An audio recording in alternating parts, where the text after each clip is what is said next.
Sebelum saya terangkan teks persisnya, itu ada sekian problem dalam memahami Quran, terutama kalau lewat terjemah. Problem itu bisa gawat betul, bukan gawat-gawatan tapi gawat betul. Misalnya ada ayat begini dan terjemahnya pasti begini. Fa'aina ma tuwallu fasamma wajhullah. Kamu menghadap mana saja, di arah manapun, di sana ada ridhonya. Itu kalau hanya pakai terjemah, tentu menjadikan kita sholat bisa menghadap ke timur, ke barat, ke utara, dan ke apa? Selatan. Saya cerita sedikit tentang asbabun nuzul. Memang tema sekarang tentang asbabun nuzul. Dulu Rasulullah SAW ketika di Mekah itu sholat menghadap Ka'bah. Tapi setelah pindah di Madinah, di mana Madinah itu ada komunitas Yahudi dan Nasrani, Rasulullah itu menghadap ke Baitul Maqdis. Kira-kira 16 bulan.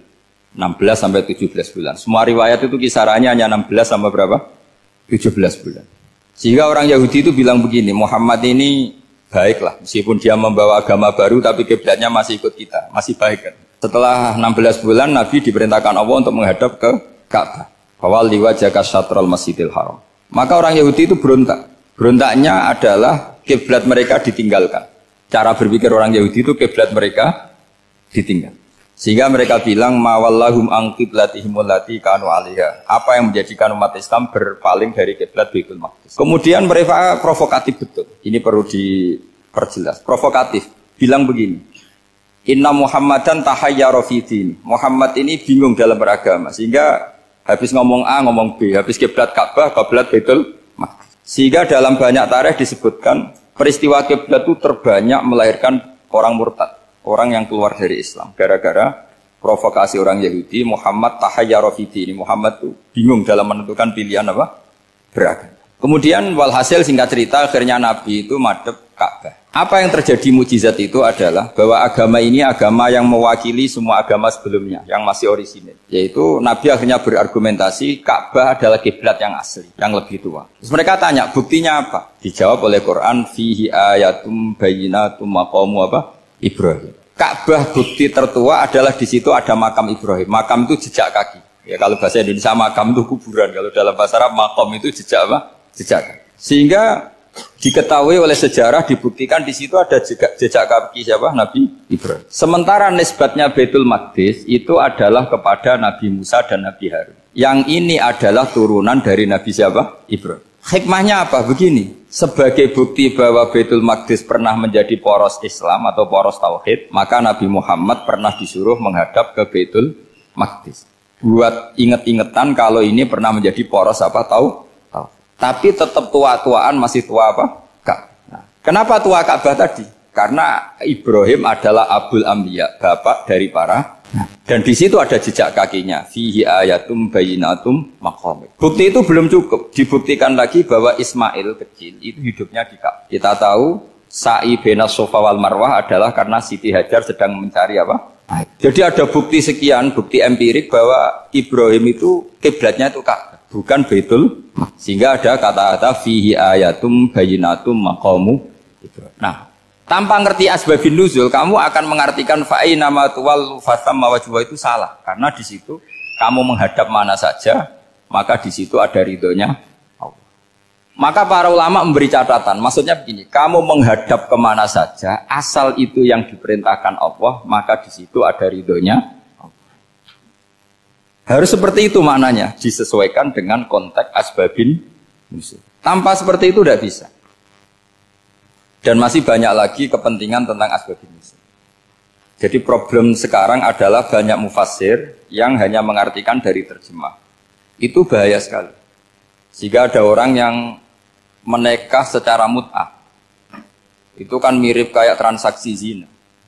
Mereka berdalil famastamta'tum bihi minhunna fa'atuhunna ujurahun. Perempuan yang sudah kamu nikmati yang penting kamu bayar. Terjemahnya seperti itu. Karena ujur itu jamaknya ujroh. Itu fatal sekali. Padahal ayat itu begini, settingannya begini, setting siakul kalamnya atau asbabun nuzulnya begini. Ini sekaligus, memang saya sengaja ngaji dengan tema yang berat, bentuk penghormatan pada yang ngaji. Kalau temanya ringan kan kayak TPQ. Begini asbabun nuzulnya begini. Wal muhsanatu minan nisa yang awal juz 5 itu, ya kita santai aja, yang awal juz 5 itu sebetulnya maktuf, diatafkan pada ayat hurrimat alaikum ummahatukum wa banatukum wa akhwatukum wa ammatukum wa kholatukum wa banatul akhi wa banatul ukhti. Jadi perempuan yang haram dinikah itu ada 7.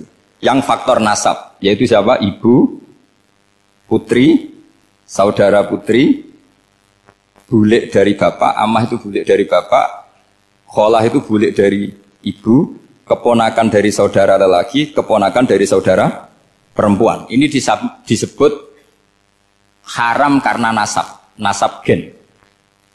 Kalau orang Jawa bilang hanya 4 karena ngitungnya bulik baik dari bapak maupun ibu. Kalau orang Jawa bilang kan bulik terus keponakan dihitung 1. Padahal ada keponakan dari saudara lelaki, ada keponakan dari saudara apa? Perempuan. Wa banatul akhi wa banatul ukhti. Terus kedua haram karena rodok. Kita tahu dalam hukum Islam rodok adalah sama dengan nasab. Jadi ibu yang pernah menyusui kamu berarti jadi ibu kamu. Dan saudara sepenyusuan berarti menjadi saudara kamu. Ini disebut wa ummahatukumul lati arda'nakum wa akhwatukum minar radha'. Terus ketiga haram karena musaharah, karena besanan. Jadi pagi ini misalnya saya nikah dengan Sri, bilang qabiltu nikaha wa taswijaha bil mar'il madkur. Setelah nikah dengan Sri ini otomatis ibunya dia menjadi mertua. Otomatis haram saya apa? Nikah. Ini namanya haram karena musaharah. Atau kamu punya anak Zaid. Zaid pagi ini akad dengan Sri. Berarti Sri adalah menantu Anda. Otomatis haram bagi Anda. Itu namanya haram karena musaharah, karena bisanan. Itu yang disebut waroba apa haram-haram itu kan saat terus itu wa ummahatu nisaikum. Apa ibu dari istri-istri kamu. Memang ini agak jelimet, tapi memang syaratnya mufassir harus biasa jelimet. Jangan hanya nyari partai ayat-ayat untuk kepentingan partai. Wah itu ngeri. Kacau Quran dipakai kampanye. Terus itu berarti sudah 3 kan? Haram karena nasab, karena rodok, haram karena musaharah. Terus yang keempat ini haram yang bukan karena sebab pada seorang perempuan, tapi karena istri orang. Disebut wal muhsanatu minan nisa. Haram menikahi perempuan yang masih milik orang lain. Nah, orang lain yang menikahi ini, istilahnya Allah adalah lelaki yang menikahi perempuan ini adalah lelaki sing muhsinina ghairu musafihin, secara nikah yang sah. Nah, nikah yang sah itu begini dalam hukum fikih Islam. Saya nikah dengan Sri, kalau hanya akad, itu saya wajib bayar mahar hanya separuh. Jadi kalau saya janji bayar 1 miliar, berarti wajib bayar berapa? 500 juta. Kalau janjinya 100 juta, hanya bayar 50 juta. Itu yang wajib bil akdi. Nanti wajib sepenuhnya nunggu bil jima. Kalau sudah hubungan intim, baru wajib 100%. Jadi kalau ada di Jawa, nikah dengan seperangkat alat sholat, itu yang atasannya tok, itu wajib karena akad. Nanti bawahnya nunggu setelah hubungan apa? Intim. Nah, ini hukum Quran, bukan hukum saya. Makanya kan wa in talaqtumuhunna min qabli an tamassuhunna, saat terus fanis suma faradtum. Hanya wajib bayar setengah. Nah, perempuan yang sudah diajak hubungan intim itu kata Allah fa'atuhunna ujurahun, maka wajib kamu bayar pen. Jadi ayat itu tentang perempuan yang sudah dinikah, kita harus bayar berapa? Harus bayar penuh. Ini penting saya utarakan. Nah, problem kita sebagai orang Indonesia, ini juga problem Pak On, problem semua kiai. Mahar di Indonesia itu nggak bisa dibahas di Quran. Karena keterlaluan, kecilnya itu keterlaluan. Saya ini kan kiai, sering ngakatkan tuh sampai bosan, seperangkat alat sholat. Itu ngawur sekali, ini mbak-mbak harus nggak mau gitu. Saya provokasi minimal itu ya berapa? 100 juta berapa? Pantasnya berapa? Pantasnya berapa? 10 gram itu berapa nilainya? Kan 1 gram 500.000 baru 5. Ya sudah mendingan itu 10 gram. Quran itu bayangannya gini sambil latihan, yang hafal-hafal biar latihan. Jangan dapat beasiswa karena hafal tapi nggak jelas juntrungannya. Quran tuh bayangannya gini, ini nggak mungkin Quran ini bisa dibaca di Jawa. Wa in aradtum istibdala zaujin makana zauji wa ataitum ihdahunna qintaran fala ta'khudhu minhu syai'a. Jika kamu nikah sama seorang perempuan, kemudian kamu cerai, maka mahar yang sudah kamu berikan jangan ambil lagi. Karena mahar di Arab itu mahal 100 juta, kadang mobil Alphard, kadang GMC. Sehingga setelah menceraikan tuh kebayang menarik. Kok enak dulu saya memberikan itu kan karena dapat servisnya. Sekarang sudah saya cerai, saya tarik. Kalau mahar di Indonesia kan seperangkat alat sholat. Jadi gak kebayang ada kalimat fala ta'khudhu minhu syai'a, jangan ambil lagi. Kebayang ngambil aja enggak? Apalagi kalau nikahnya sudah 2 tahun kan sudah lusuh, sudah. Tapi kalau di Arab itu kebayang karena mahal. Makanya orang Arab suka nikah orang Indonesia karena murah. Jadi bahasa kintoron tuh harta yang enggak ternilai. Wa ataitum ihdahunna kintoron. Kok yang enggak ternilai? Mahal betul. Itu pernah saya hitung, ada yang mahar itu 400 juta, ya sekira segitu. Nah makanya setelah dicerai, Allah memperingatkan setelah kamu kasihkan, ya jangan minta lagi. Kenapa kepikiran minta? Karena jumlahnya besar. Kalau di Indonesia kepikiran nggak minta, ya? Nggak kepikiran, saking kecilnya. Seperangkat alat sholat, kadang 1 juta. 1 juta itu setelah hubungan intim, sebelumnya yang wajib hanya 500. Itu kan nggak kebayang. Makanya susah ngartikan Quran di Indonesia, kadang susah karena kadang terlalu. Itu pernah Sayyidina Umar radhiyallahu anhu pernah bilang begini, wahai para perempuan, mahar itu jangan mahal-mahal, kasihan para lelaki. Itu ada perempuan alimah ya, orangnya alim betul, meskipun nggak pernah sekolah di UI, tapi alim itu. Itu usul langsung gini, ya Amirul Mukminin, laisa dzalika laka ya Amirul Mukminin. Waqad qala ta'ala wa ataitum ihdahunna qintaran. Kamu hanya seorang Amirul Mukminin, tidak berhak bikin aturan pembatasan mahar. Allah saja tidak batasi, kenapa kamu batasi? Sehingga dulu yang namanya nikahnya Sulaiman Agung atau Jamaluddin siapa Ratu Agung, kalau hadiah ya sampai tas mahal itu. Ini kan dari bahasa Arab mumtaz mahal, mumtaz itu istimewa, mahal itu dia punya istri yang sangat dicintai, dikasih hadiah mumtaz mahal. Terus ilat Jawa jadi apa? Tas mahal. Itu sama Mujidulil Albab kalah. Itu kalau cerai kan kepikiran minta lagi. Dikasihkan yang baru. Tapi kalau di Indonesia tidak mungkin karena apa tadi? Seperangkat alat sholat. Begitu nyari yang murah lagi.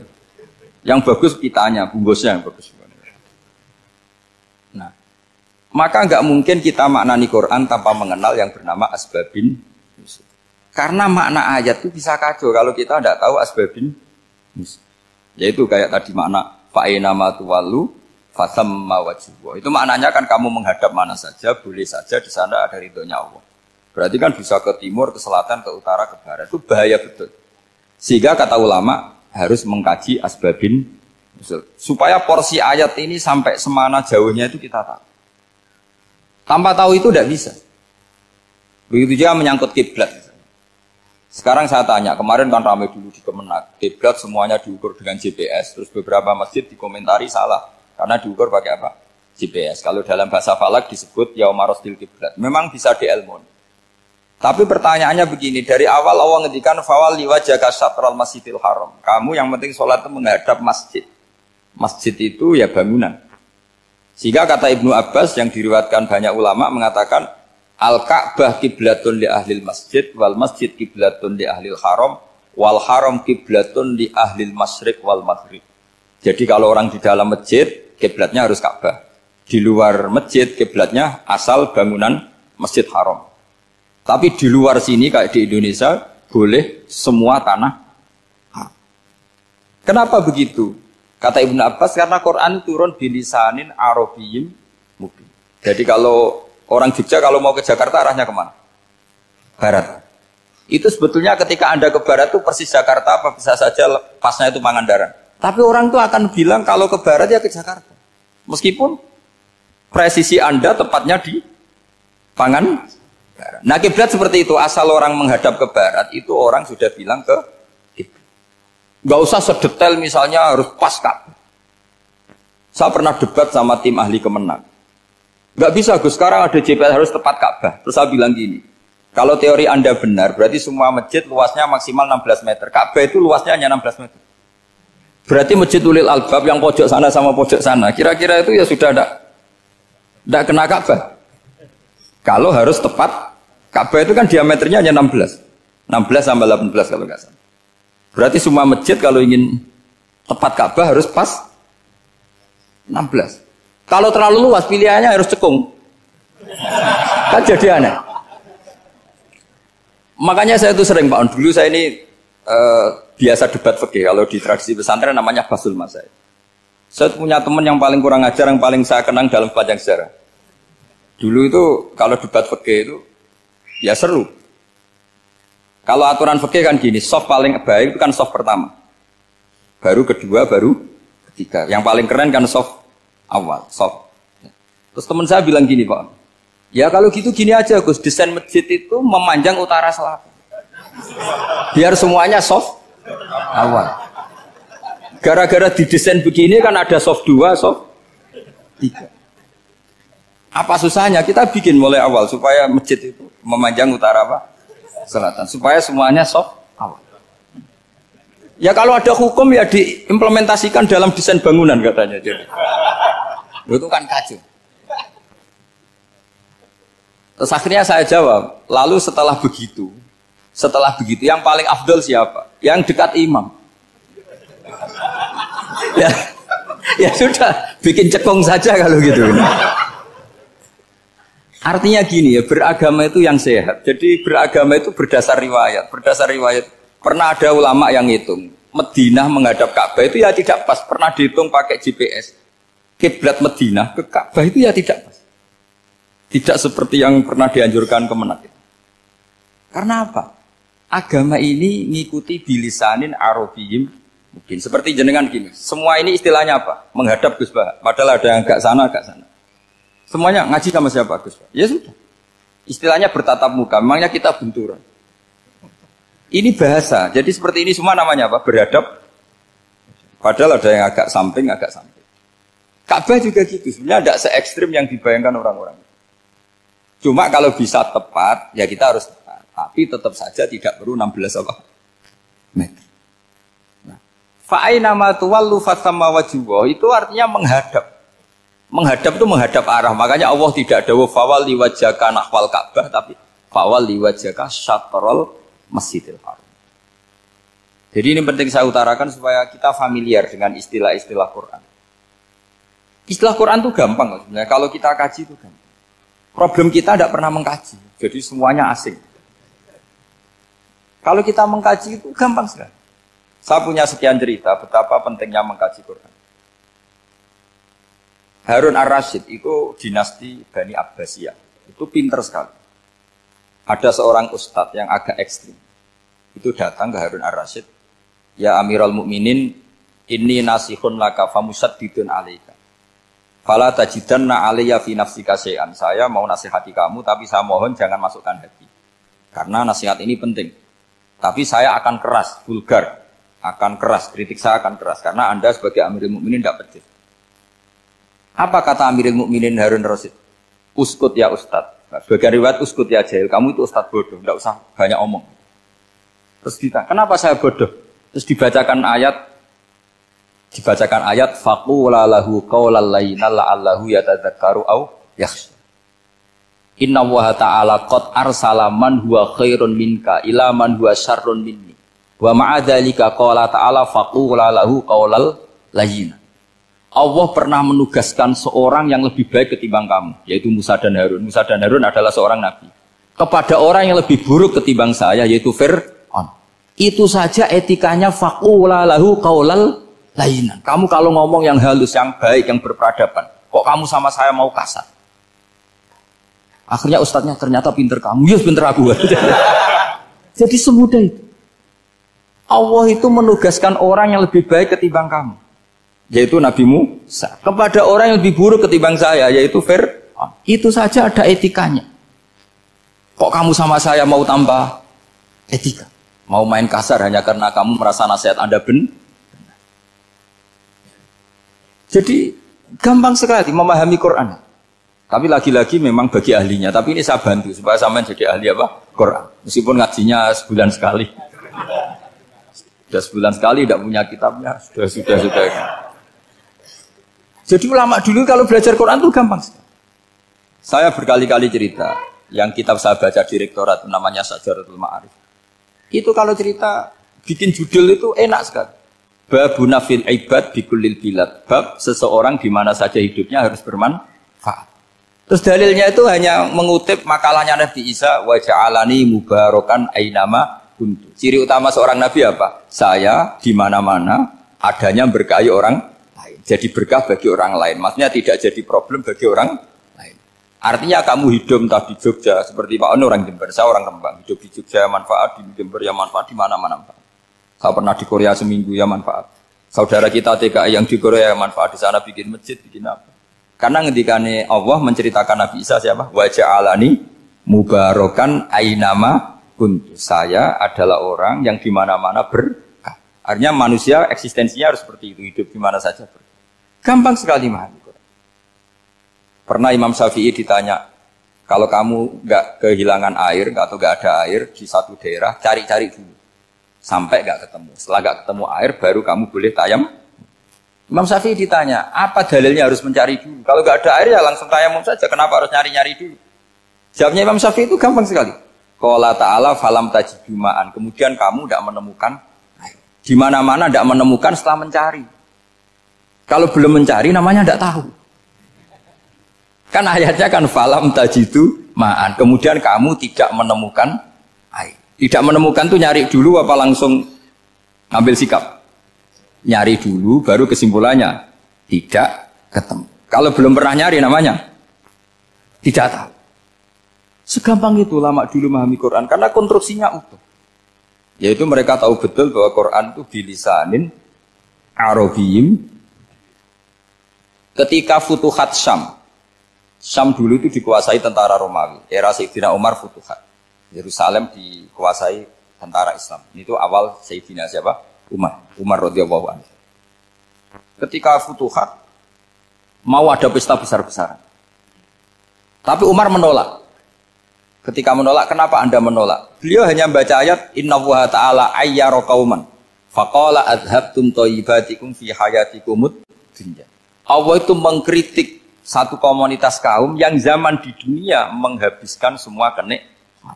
Maka kita tidak perlu syukuran besar-besaran. Jangan-jangan jatah kita di akhirat kita habiskan di dunia. Itu adhabtum thayyibatikum fi hayatikumud. Semudah itu. Semudah itu ulama. Rasulullah pernah dahar, pernah makan. Makan karena 3 hari gak makan, cara di Indonesia gak makan nasi, gak makan daging, sudah lama sekali. 3 hari Nabi hanya makan kurma dan air putih. Pernah Nabi gak makan roti sampai 3 hari. Kalau Indonesia mungkin gak makan nasi. Di hari ketiga, ada sahabat yang berbaik hati, Nabi disembelihkan kambing, dipotongkan kambing, Nabi disuruh dahar. Itu baru dahar setengah piring, Nabi berhenti. Ketika ditanya, setengah piring itu kan sudah kuat. Untuk sholat, untuk apa sudah kuat. Ditanya, ya Rasulullah kenapa berhenti? Bukankah engkau tidak makan ini 3 hari? Nabi menjawab, walatus alunna yawma idzin anin naim. Semua nikmat yang saya rasakan nanti ada pertanggungjawabannya. Makanya saya tidak ingin banyak-banyak. Wah itu kalau diterapkan di sini nggak populer. Makanya saya tahu gayanya ngaji Quran itu nggak siap dengan konsep-konsep Quran ini. Jadi segampang itu orang dulu. Nah karena apa ya itu tadi? Mereka tahu asbabun nuzul. Quran itu diturunkan dalam konteks apa? Lafat ini arahnya kayak apa? Mutlak muqayyadnya kayak apa? Muhkam mutasabihnya kayak apa? Nasah mansuhnya kayak apa? Nah sedikit saya cerita ini mungkin contoh terakhir supaya agak lama-lama, nanti bingung kalau lama. Yang bingung ya saya. Bingung cara memahamkan. Jadi kalau guru itu kan bingung cara memahamkan. Kalau murid bingung cara memahami. Gak tahu tingkat kebingungannya sama. Kalau guru itu bingung cara memahamkan. Kalau murid bingung cara. Jadi ini pertemuan 2 kelompok bingung. Jadi yang satu bingung cara memahamkan, yang satu bingung cara. Kalau orang ekstremis bingung cara merusak suasana. Itu gak benar itu. Ada loh. Rasulullah itu anak nabi. Itu paling pusing yang ngadepi orang-orang yang ekstrim. Karena apa? Cara berpikir itu lompatannya itu enggak tertib. Jadi Nabi itu cara berpikir itu kecerdasan nubuah. Sementara orang ekstrim cara berpikir itu kecerdasan nafsu. Bukan kecerdasan manusia. Kalau manusia masih baik nafsu.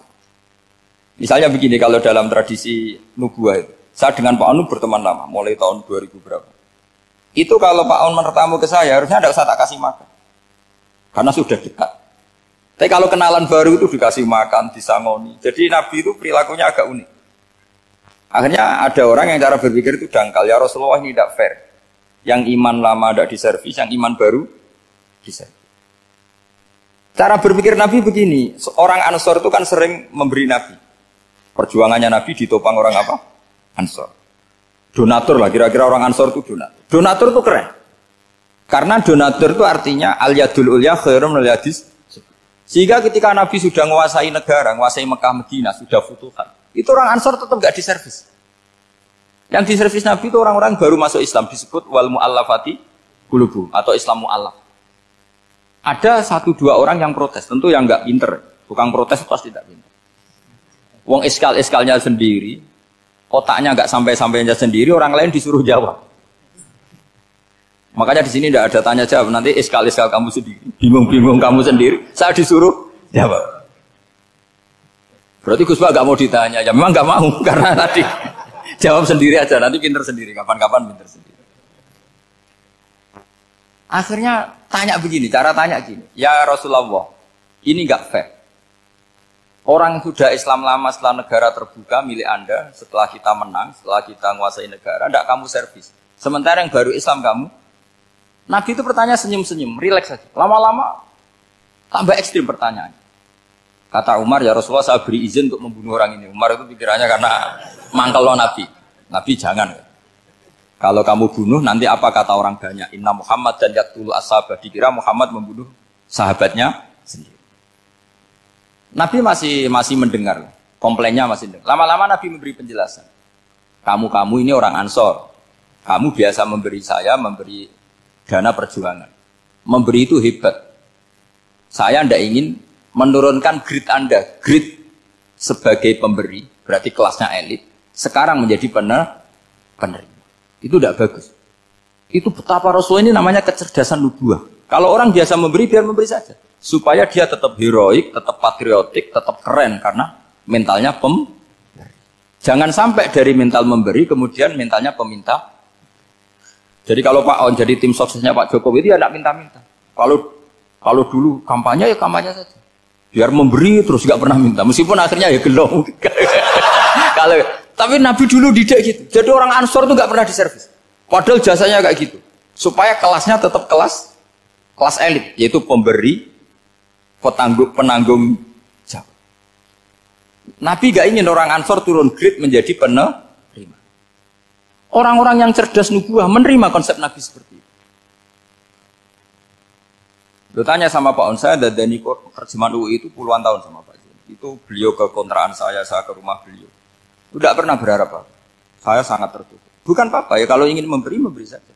Kontribusi saya pada Al-Quran. Saya tidak kepikiran mendapat. Supaya heroik. Tapi orang-orang yang cerdas amatir tadi, ini nggak fair.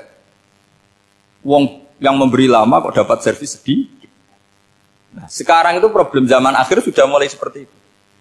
Nah, orang ini namanya Dzul Khuwaisirah. Ini yang nanti punya anak turun Khawarid. Khawarid itu orang yang ibadahnya hebat, tapi cara berpikir tentang nubuah salah. Orang lagi Khawarid itu orang yang ibadahnya hebat, tapi cara berpikir nubuah salah. Nubuah itu unik. Nubuah itu cara berpikir tadi. Apa ya? Melihat sesuatu yang benar biar benar terus itu. Yaitu tadi, mental memberi itu ya biar memberi terus, tidak usah di-share. Maka ketika Abu Bakar jadi khalifatul Rasulullah, itu ada sistem kepegawaian. Itu gajinya Umar yang sudah Islam lama, gajinya Abu Bakar yang sudah Islam lama. Itu sama Abu Sufyan sama, padahal Islamnya Abu Sufyan baru setelah Fathu Mekah, kira-kira baru setahun. Terus diprotes sama orang-orang, ini Islam lama kok gajinya sama Islam yang baru setahun kok sama. Kata Abu Bakar, fadhailuhum indallah. Mereka punya kelebihan Islam lama itu indallah. Nanti balasannya biar surga. Kalau di dunia sesuai profesinya. Artinya profesi kalau penjaga kantor ya berapa, kalau dosen berapa, pokoknya ya sudah. Dan itu diterima oleh sahabat. Semuanya menerima konsep itu.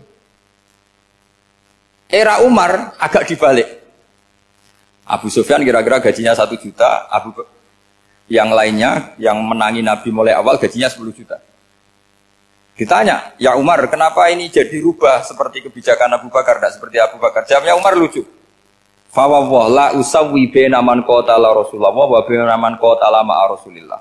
Demi Allah saya tidak akan pernah menyamakan orang yang dulu merangi Rasulullah yaitu Abu Sufyan dengan orang sing selawase dari Rasulullah yaitu Sayyidina Ali dan sebagainya. Ini penting. Artinya ketika gajinya orang saya seperti Ali radhiyallahu anhu itu tinggi itu bukan karena lamanya Islam, tapi karena lamanya iman. Jadi mulai dulu ijtihad itu ada dan dulu dia biasa saja.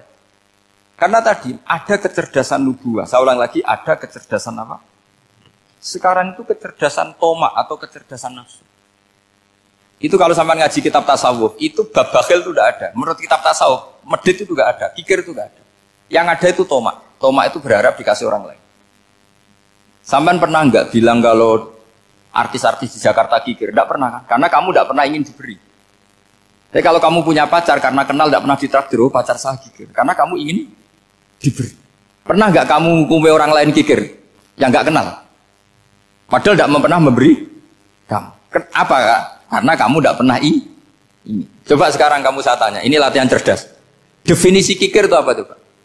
Enggak pernah memberi kamu kan? Artis-artis Jakarta, tokoh-tokoh nasional pernah enggak memberi kamu?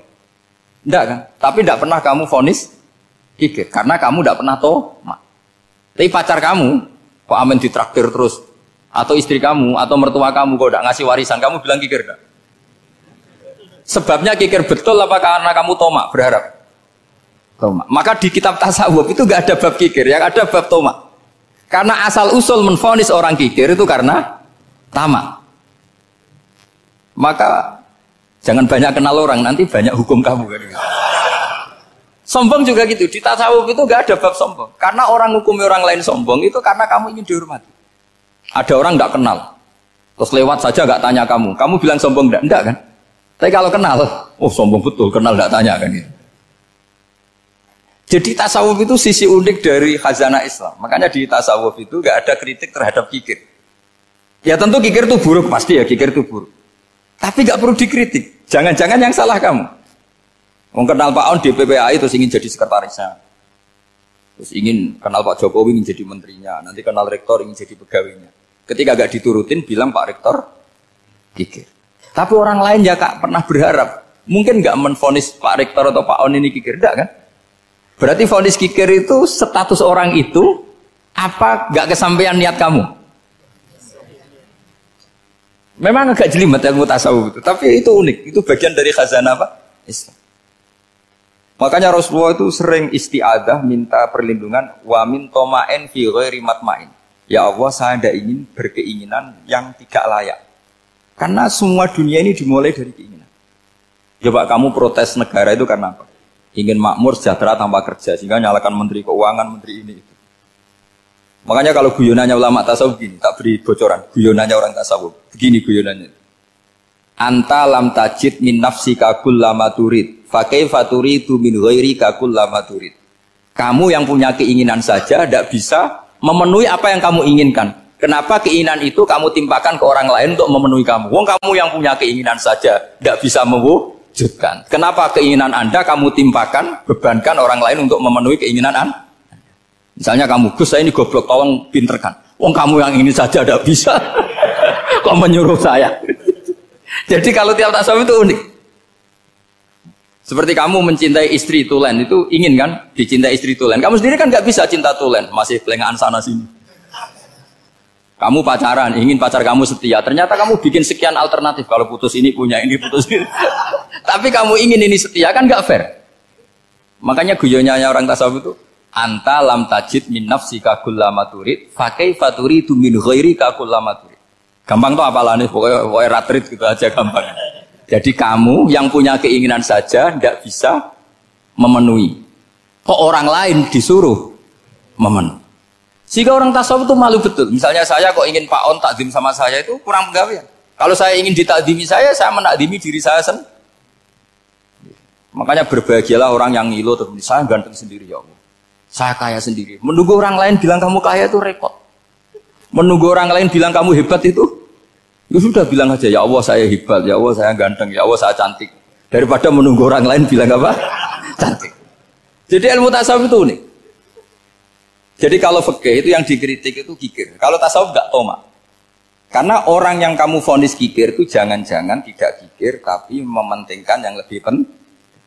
Misalnya ada teman yang tidak pernah naktir kamu, ternyata punya ibu sakit, uangnya dianggarkan untuk ibunya yang sakit atau anaknya sekolah atau keluarganya masih butuh dia, ya, sehingga sama teman dia kikir. Hakikatnya kikir apa mementingkan yang penting?